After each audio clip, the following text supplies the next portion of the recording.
Deputy Eamon Gilmore. Please, Deputy Gilmore. Cancórla, this country needs a government.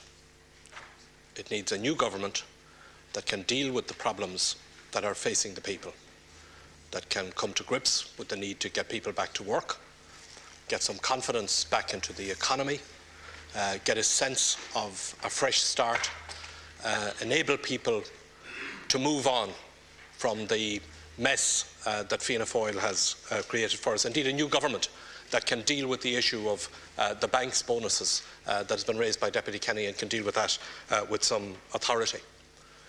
We need a government with authority, Taoiseach. Government that has the authority and the confidence of the people that it can stand up for Ireland and deal with international institutions and renegotiate the EU and IMF deal.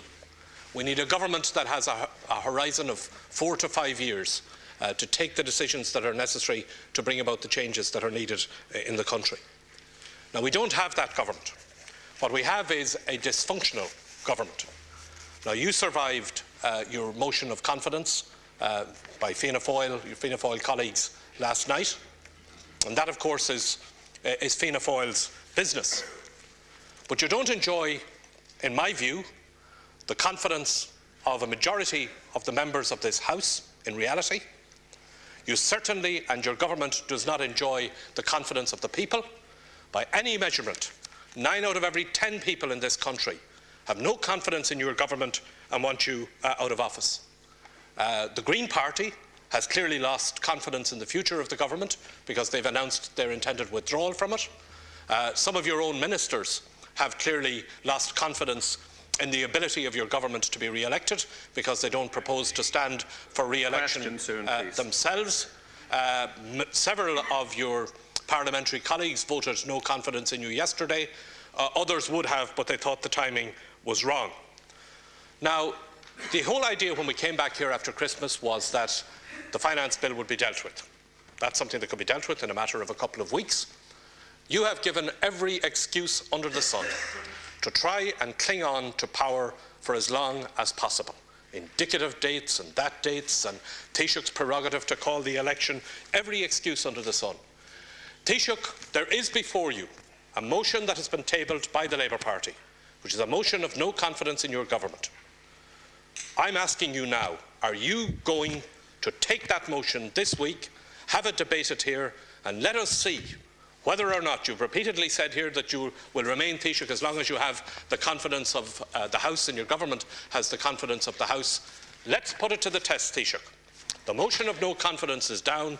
Are you going to take it this week? Gilmore. Taoiseach, it is you who is insisting on politics as usual. The reality, Taoiseach, is the people of this country want your government out of office and want your government out of office fast. And the people of this country want that to happen because people want to move on. This country is stuck in the mire and will stay stuck in the mire as long as your government clings on to office from 1 month to the next. People want to move on. We want to bring about recovery, we want to get some confidence back into the country, and we want to get a new government in place in order to deal with the problems and to deal with them with some authority. Now, Taoiseach, you say that you'll deal with the motion of confidence as is normally dealt with, that you faced motions of confidence before. Every motion of confidence, every motion of no confidence in a government that has been tabled by either Fine Gael or the Labour Party, for as long as I can recall and for as long as I can check back, has been dealt with immediately by the government. You are running away from this motion of confidence. You don't want to put it to the test. And it is interesting that when you came in here this morning and announced that Minister Martin had resigned from your government, normally what happens is we get the appointment of a new member of the government, and that's put to a motion in the Dáil. You are now doing everything you possibly can in order to move away from the having your case tested here in the Dáil, and you're delaying for as long as possible having it tested in the country. Now, can I ask you this, Taoiseach? We heard this morning that there are discussions between the Green Party and yourselves about a timetable for the remainder of this Dáil. Can you tell us what discussions have taken place and what is the timetable? Because all we're getting from you are vague references to indicative dates and you'll stay on. The climate change bill, we were originally told that the essential legislation was the finance bill. We're now told that it's the climate change bill. You'll find every excuse and every piece of legislation that somebody wants to ask you for, and you'll elevate it to being something that is of huge national importance in order to get an extra week, an extra month out of it. And meanwhile, you're simply holding up the country's recovery.